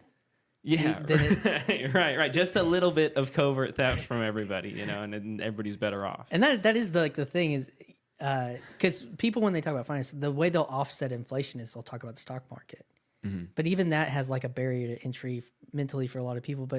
And I guess this has a mental barrier and an emotional barrier to entry as well because of the volatility of it. But at the same time, it's like, just look at the graph. I mean, just pull out its whole life. Yeah, it's volatile, but it only goes in one direction. But the other piece of that is, again, what are you putting trust in? And in some of this, again, like as a Christian, it's like there's like this foundational trust in God. But there is this also this call to responsibility in our lives and of agency, that I think that it represents in a way, and you can take it to different levels and how closely you want to store it on an exchange, into a wallet, into cold store. Like there's these levels of trust in a system and trust in your own sovereignty that it kind of allows you to kind of think about. And there's also the use case. When I think about, one of the things that really struck me was, because the other part that's hard in the United States is it is still a more stable economic system than the rest of the world. Yeah, comparatively. the most stable. We've had the best performing currency of the past 10 years, and still everyone in the United States is like, our money doesn't work, it's broken. It's like, it's worse everywhere else too. Yeah, so like if you're a ex or post, French colony in Africa, but the French still control the banks, and then they can like lock your account, like, and say you're like, you make pots and the other person makes baskets or whatever, that it helps, it creates an ecosystem that people could go around it, like with how they might transact value, and even in that use case as a currency to a degree, but also what would you, like if that was a normal part of your year, say 6 times a year, your bank's just locked. Where would you rather have your money? And we can't. Well, because at that point, it's not your money. Right. It's like it's yours to the extent that your rulers like allow you to have access to it. Yeah. And it's like, wait a second. Wouldn't you just prefer to like not have to ask permission to like decide what you're going to do with your life that you've stored up here, your energy, Yeah. So that all those things, I've like I said, I think like Bitcoin evangelists and coming from like evangelical world and mapping on these things, but here, that there is a message about it. I think that is good, that I think is worth sharing. And that's been a part of my channel. It's been like a little bit, like I've had like a handful of times we've poked at it. But when I was like, I realized what your kind of culture you come from, I was like, damn, we should like hit that a little bit and kind of see like, or at least share, like from my perspective, like talk about, you talk about what Robert's channel is about, like that you worked for. Kind of give a little, for probably people that listen to my channel may not even know who he is or whatever. Yeah, it's called the What Is Money Show. I feel like I was a fan of the show. Like you said, like I listened to the Sailor series, and that was probably like the most significant paradigm shift for me of like, oh, okay, this is a big deal. You know? But yeah, so I'd done like some preliminary. I had an econ teacher in 2013 brought up Bitcoin. I was a senior year. So that was like almost ground. That's like a couple years away from ground zero. Yeah. 2009 was ground zero. Yeah. So it was and I remember back then being like hearing the stories of people. Oh, I had $1,000 in Bitcoin and now I bought a house and blah blah. And it was like, oh, I missed it. Crazy. Which everybody thinks they missed it. Everybody, and especially just always throughout the life cycle, because people pay attention once it rips, and then they go, oh, I missed it, So 2013, I was like, oh, how cool, I missed it, And then 2017, I was starting to understand it a little bit, and was like, oh, okay, like money for the internet, digital money, okay, like bought a little bit. I remember I bought some, went to Thanksgiving, so my family was talking about it. By Christmas, I remember one of my uncles was like, yeah, I really don't understand it, but I bought some. And I remember being like, that's not a good sign. And I sold, and then it kept going up for a little bit. So I was like, and I didn't get it at all. I was like, this is an investment. Like, I didn't get what I think it is now, but sold it then. Then 2020, I was doing some political consulting, and we were working on a bid for funding essentially. And it was was attached to this bill that wasn't passed, but it was this $2 trillion infrastructure bill that was going through at the end of the year, that year. And I was like, $2 trillion.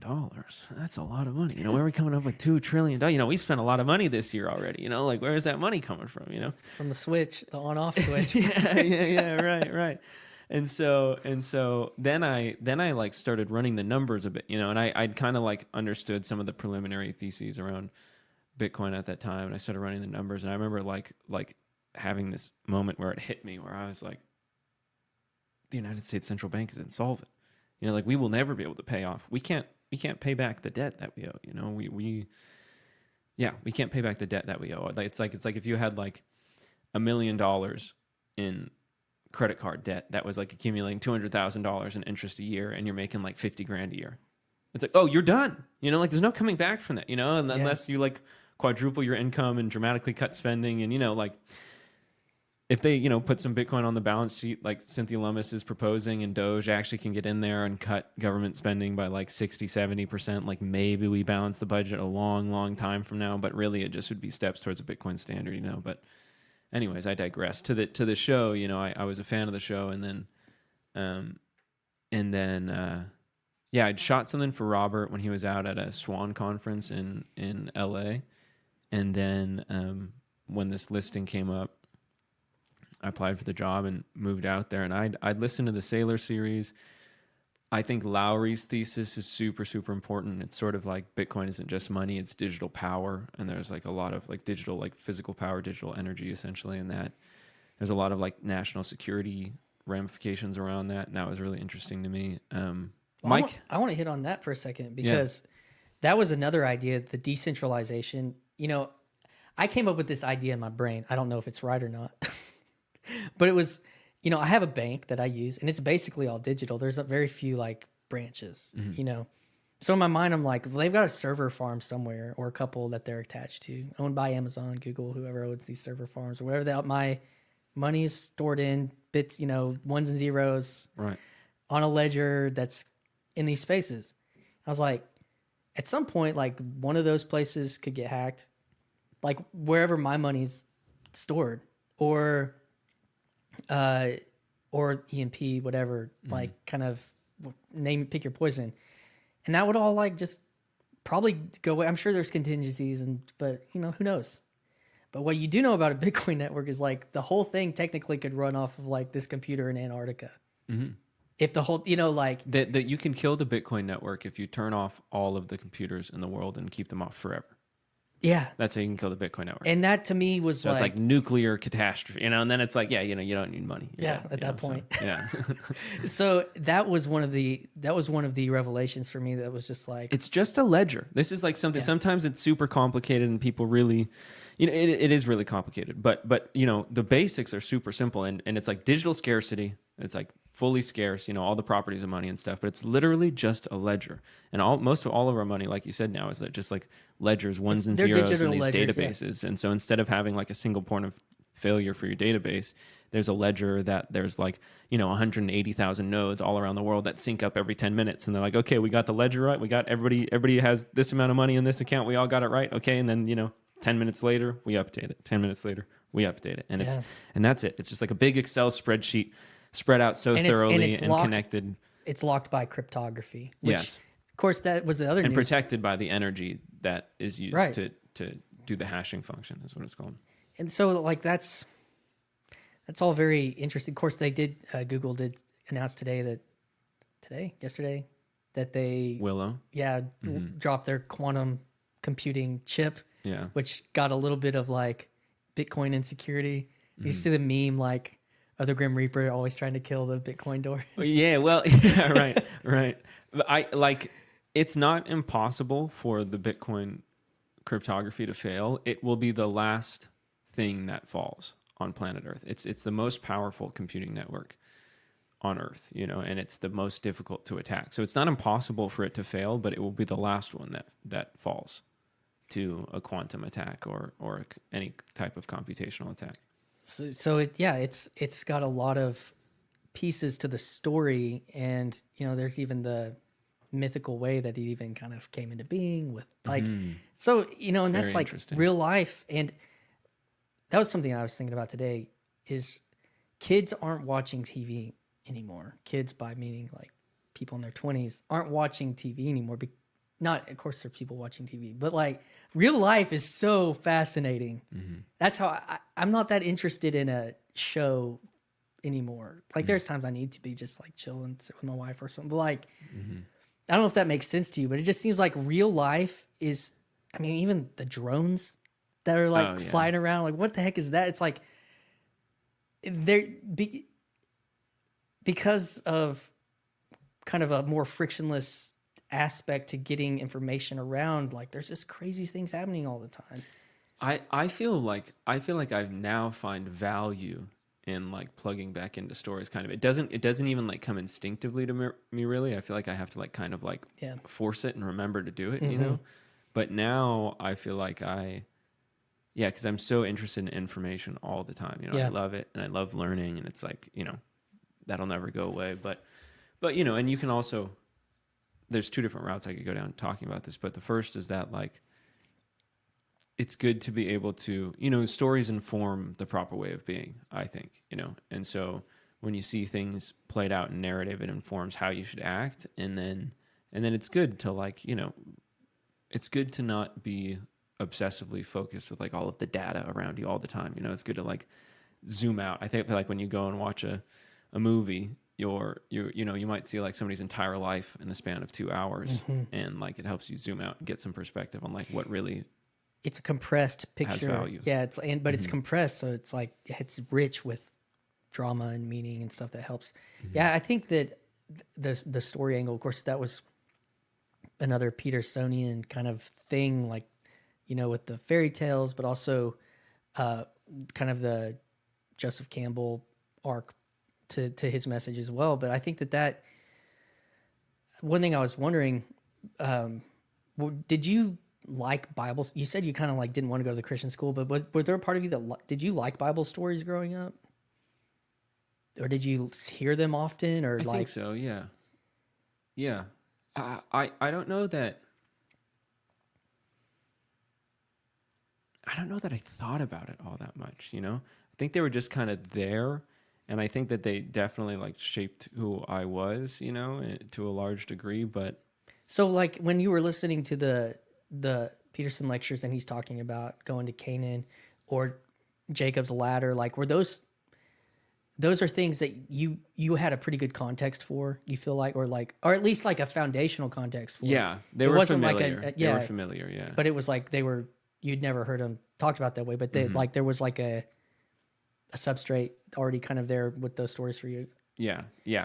Did you have a spiritual deconstruction of sorts? Did that ever kind of, was that a thing for you? It was never super explicit for me, you know. It was more like flowy. It was more like ebbs and flows in my, like the amount of attention and time and energy. And there would be times where I would kind of like focus on other things and like flow out of the way a bit, you know, and then, you know, maybe would hit a rock bottom or just have like a change of scenery. What do you see for people like your age and younger, like what their spiritual journeys are?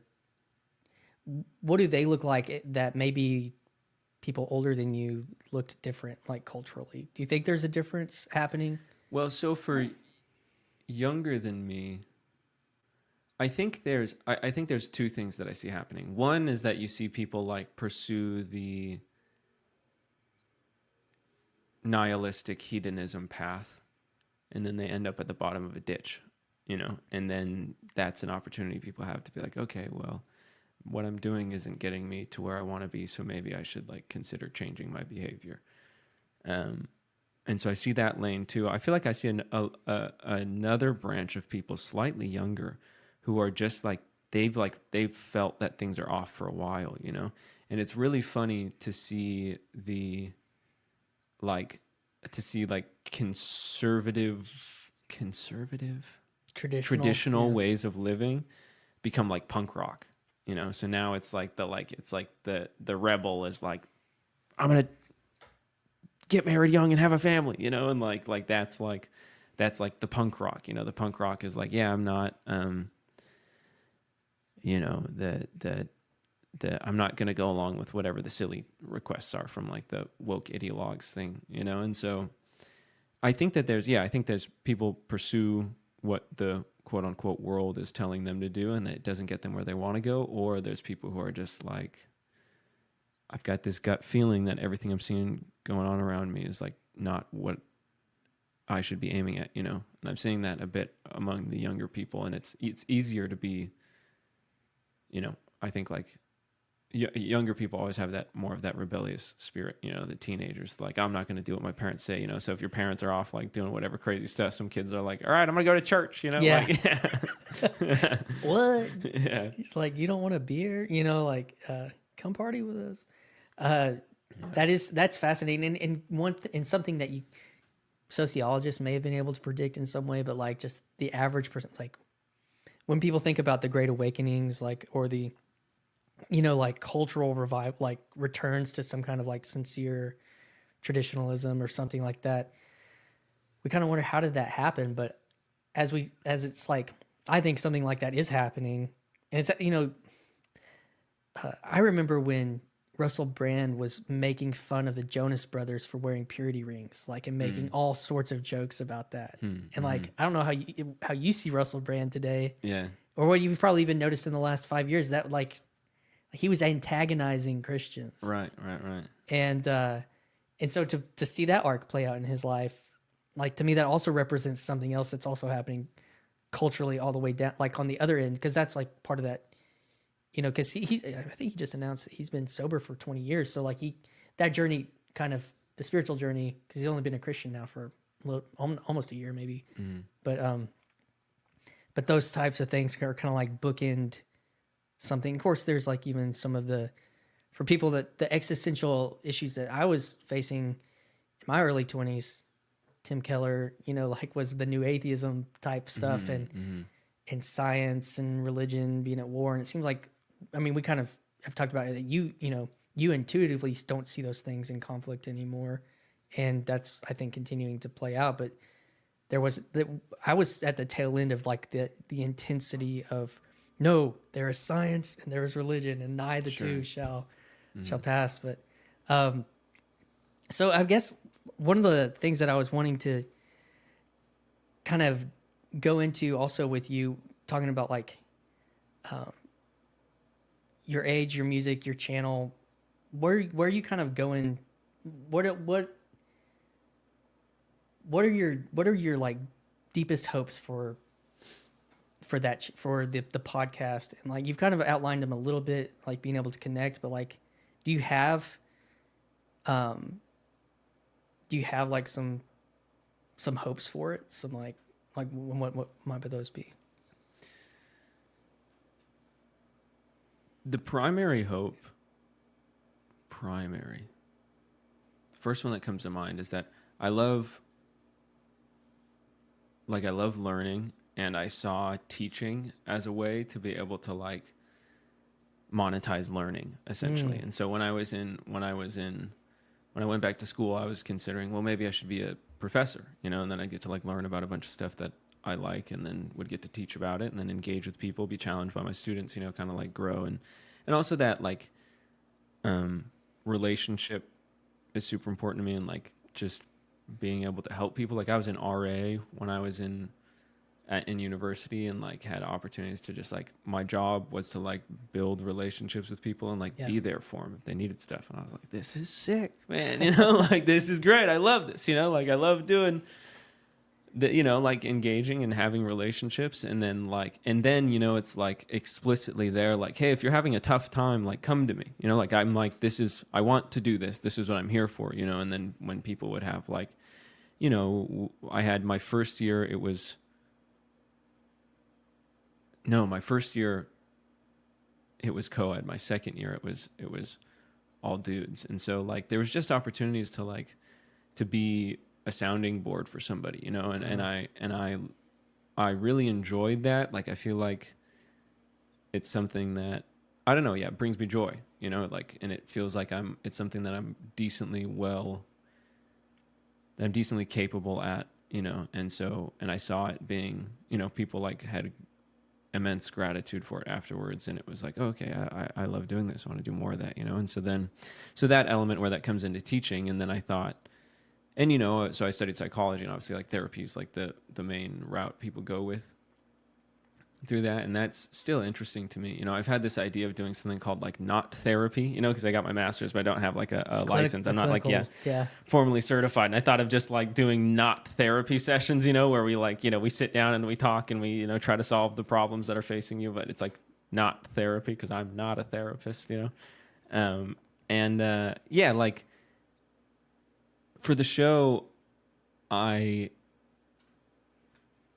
coming off of that professor angle, right, when I was studying psychology, and then it was like, okay, well, I could teach the same thing over and over at a university to a small group of people, or I could just like follow what is the most riveting and interesting to me at that time and then like teach about it, and like sharing about it could be a way to monetize my personal interest, you know, or monetize my personal interest in learning, essentially. And so that's like the selfish lens. That's the sustainable lens. Yeah. That's the like, okay, this is a way. Well, that's just a way where it's like, okay, I could do this and be able to actually focus my energy on it and do it well, you know, and not just like halfway do it and like be kind of okay, good at it, you know?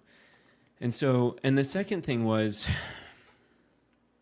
you know, this talk about the meaning crisis. I lost like 3 people to suicide. My roommate, who I mentioned earlier, Taylor, and I had a cousin, and then I had a friend from school, and I was just like, man, you know, and I had like struggled through like some depression times, and I felt like I was able to learn stuff from like Peterson and people like that, where I was like, man, like if I could have just like shared what I knew with these people, because it's like I know what it's like being in the dark place, you know, like I've been there, I know what that feeling's like, you know. And I thought like, man, if I could share what I learned and the things that helped me get out of that dark place, then like maybe things wouldn't need to go this way, you know. Maybe that could be avoided, you know? And so that was a big thing too, where I felt this like responsibility of like, I've been in that place and had help from people to pull me out. And it's like, it's sort of kind of simply, it's like, I spent a lot of time thinking about it, and I can't think of anything better to do, you know? I like that. It's like, I really, you know, I've like thought about it for a while, and like, honestly, can't think of anything better to do. And so it's like, all right, you know, like this is what I'm going to focus on. And I've known it for a while too. And I've just, you know, there's been a degree to which there's a bunch of things that have impeded me. Many of them brought on, you know, many of them my own doing, you know, but also things like, you know, you just have to be able to like get your money right to be able to sustain a period of like not having money be the primary thing, so that you can focus on creating an art and that sort of things too, until you're able to get it up off the ground at least. Yeah. And so I do. Yeah.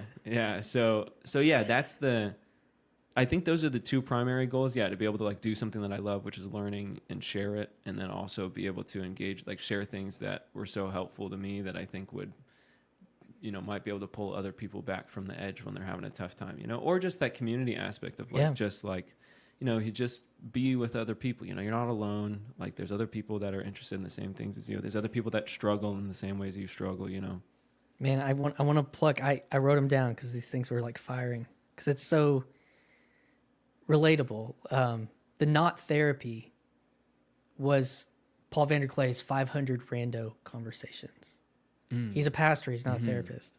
Very interesting. He's done roughly 500 conversations with people who don't have YouTube channels, and a lot of them went live. Like a lot of them, I mean, I'm just saying, like, are on his channel. Like there's like a randos list, 465 random people in the United States that were listening to Jordan Peterson and didn't know who to talk to about him. And he said, let's start talking. People started saying, can we talk? And then he's like, why don't I record these?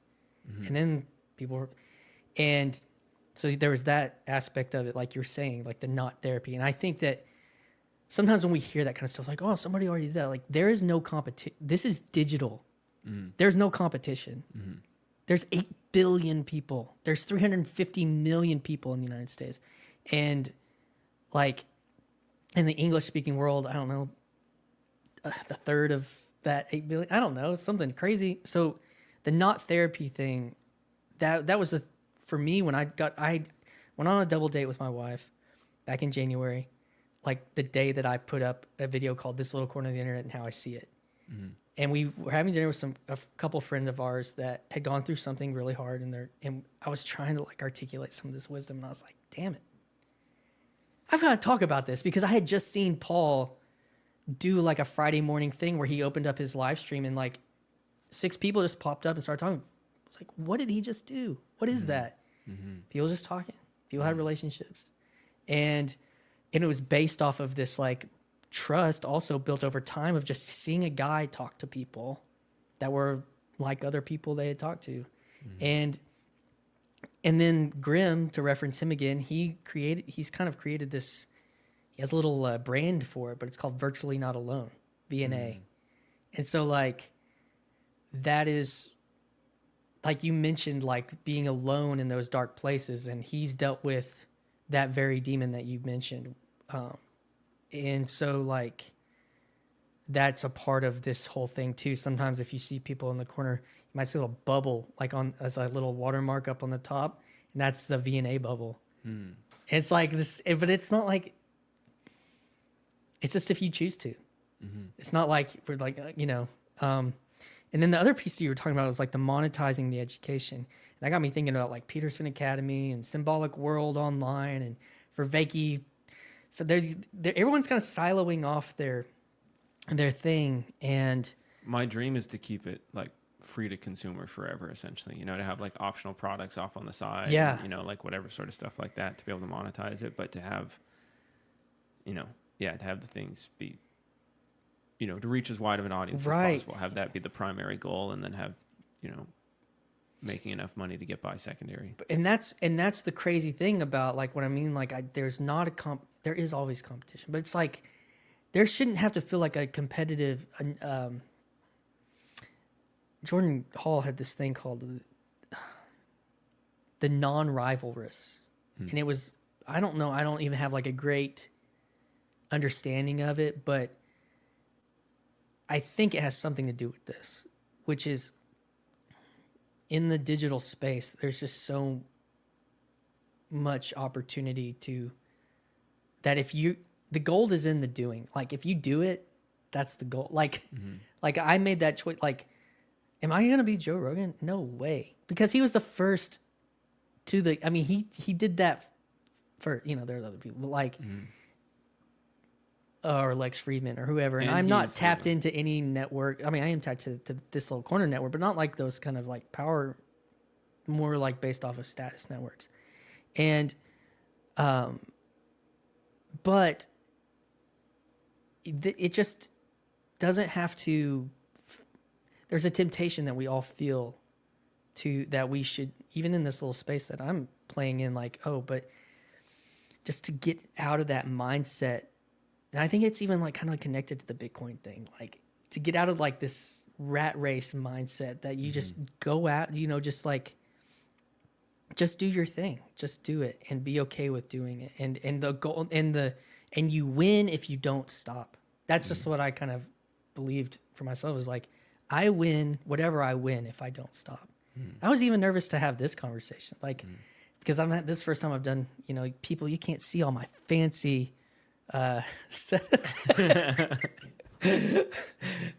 like, knowing that he'd worked on like a professional podcast, and like, I'm in Nashville. Nashville's like hip, and I'm like, this doesn't feel hip to me. But regardless, I think this is great. Great. Well, thank you. Oh yeah, thank you. You're making me feel, but like, I'm just trying to say, that's how I've approached this for me, and I think like these pieces are in place. And I think the thing about what I'm trying to say is like, there needs to be more of it. Like that's the other piece, is like, we don't have enough of this. That's the non-rivalrous thing, is like, there's not even, and there was a conversation they were having like on Paul's channel this week, I think, about what should we do. And earlier this week, this guy who does a show like this, and he wears a wrestling mask. His name's Chad the Alcoholic, and his channel's the Friday Morning Nameless. And like he's done a lot of randos and he does a lot of stuff that's really him on his channel. And he's like, people are like, well, what should we do? What is this TLC? Should we do something? Should we do something? And he's saying in his way, but I'm saying his mine is just like,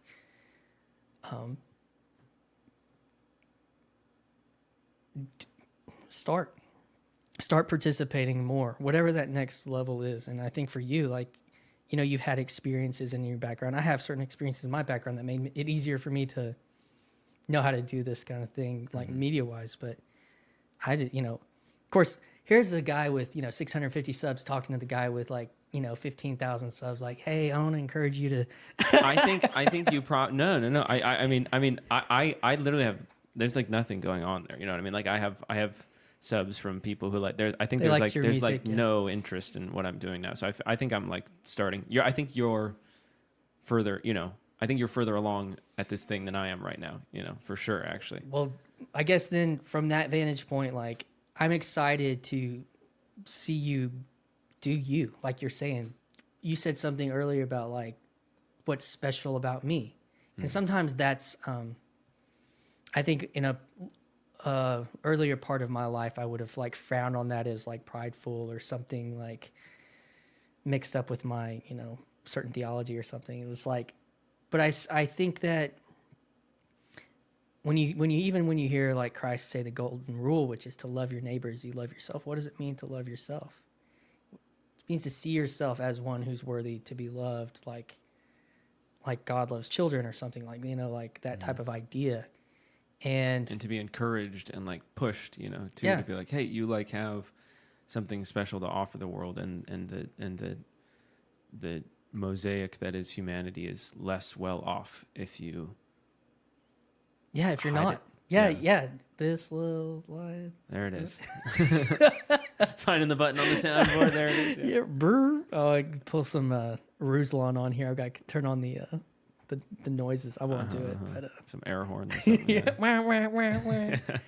yeah, man. Well, but you have that like responsibility. You know, that was the thing that got me too. It's like, because you know, there's some degree to which like, you know, when I like lost friends to suicide or things like that, it's like, hey, well, you know, you don't want to take undue responsibility, right? But it is real to think like, well, maybe like if there's a lot of future catastrophe that could be prevented by you deciding to walk in the way, is a way of thinking about it. You know, it's like there's a lot of things that are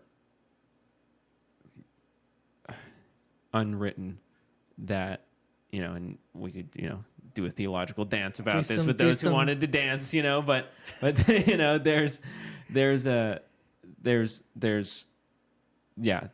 you have an obligation to the people around you, you know, to fulfill your potential.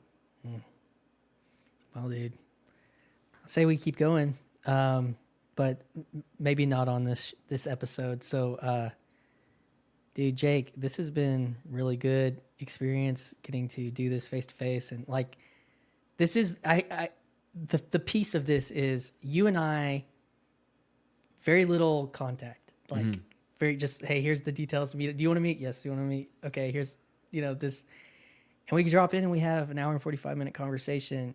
That is,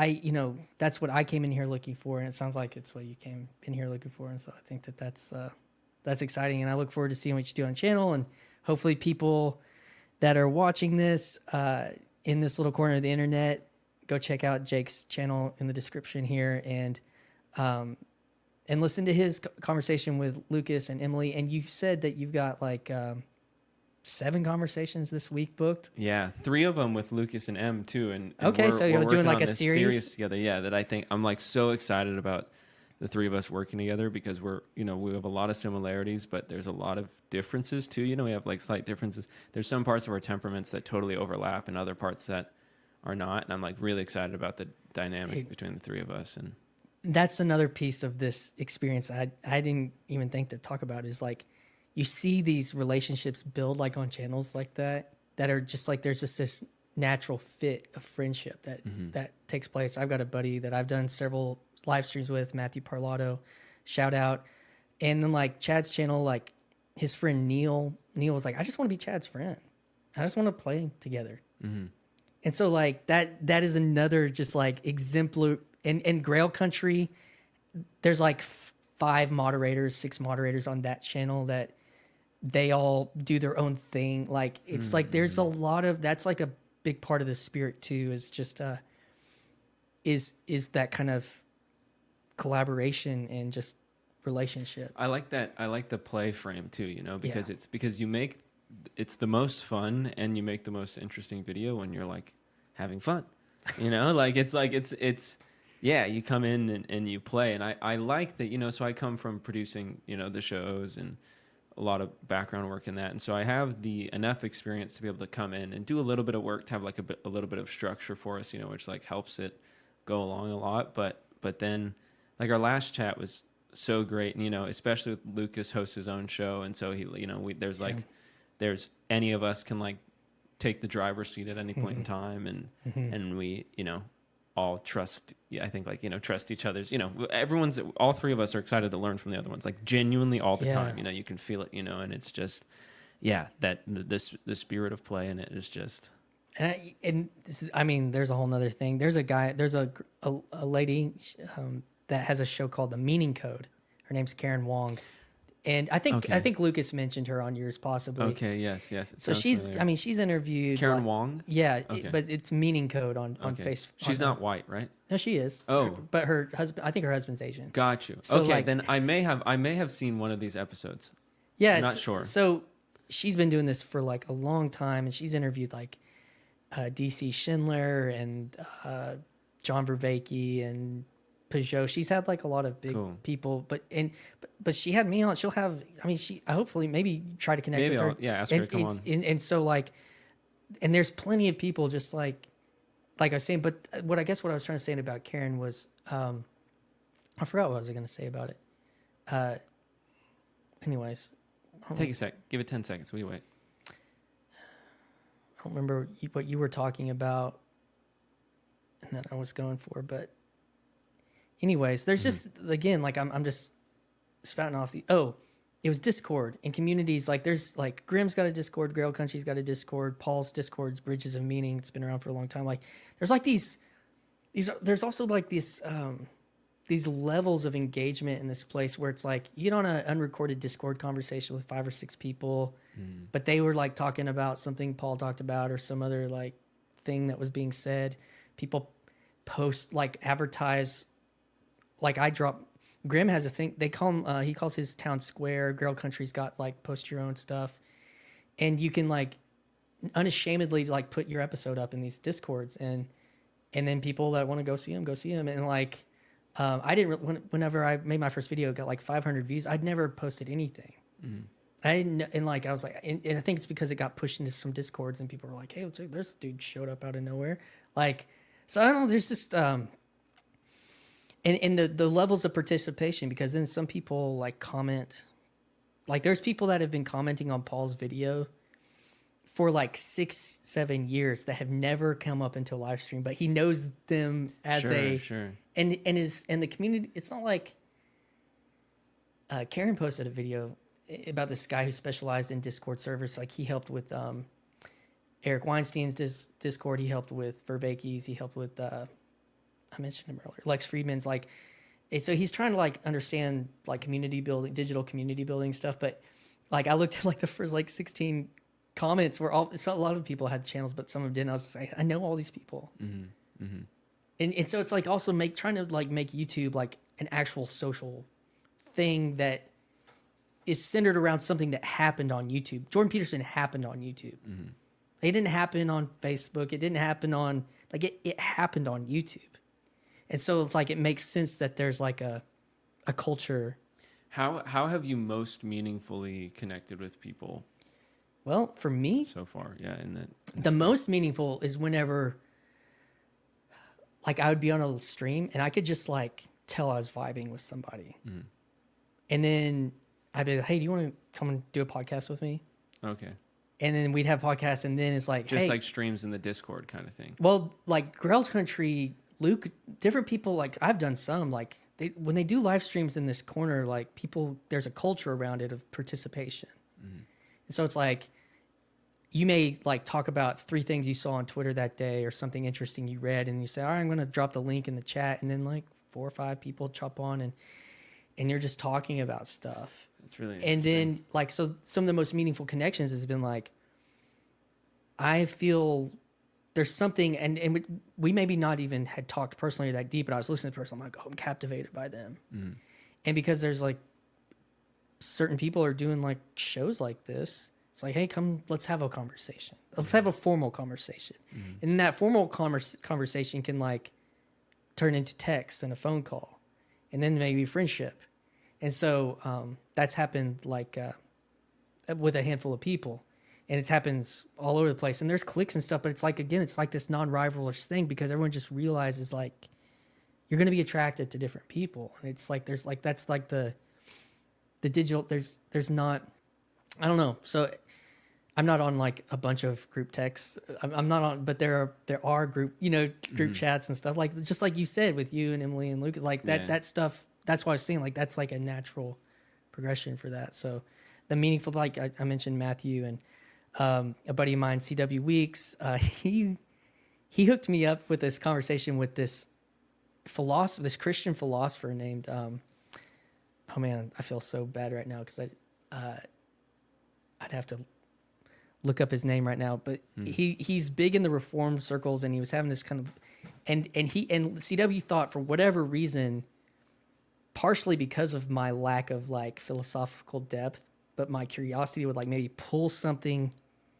like his ideas into a more popular space or a more, I use that term like in like, not like cool space, but like into a more like general understanding space. And he made that happen, and it like created a relationship. I was like, you believed in me, like, or, you thought that this would make sense. And so, yeah. And Chad, he's, like I said, he's got his own channel. And when I shared my first video in the comments, like he was like, hey, do you want to come have a conversation on my channel? It's like first day, which is like what I did to you, and so it's like continuing, there's just something there. And there's a lot of navel gazing. Like, what is this thing we're doing? And I just described to you exactly what we're doing. Like, that's it. So anyways, man, cool. Yeah, dude, thanks for meeting me here in Nashville. And the other synchronistic part of this is that you're actually technically not even going to be here for that long. I thought you were like here, but yeah, I leave in a week actually. So so this was crazy. Yeah, it was super cool to just get the message from you, and I'm honored to for you to have me on, and it's been a good time to chat, and I'm sure we'll talk more in the future. Yeah, it'll make sense, man. All right, dude. Yeah. Well, I usually tell people to stick around backstage, like on here, but like, don't go anywhere. All right. See you.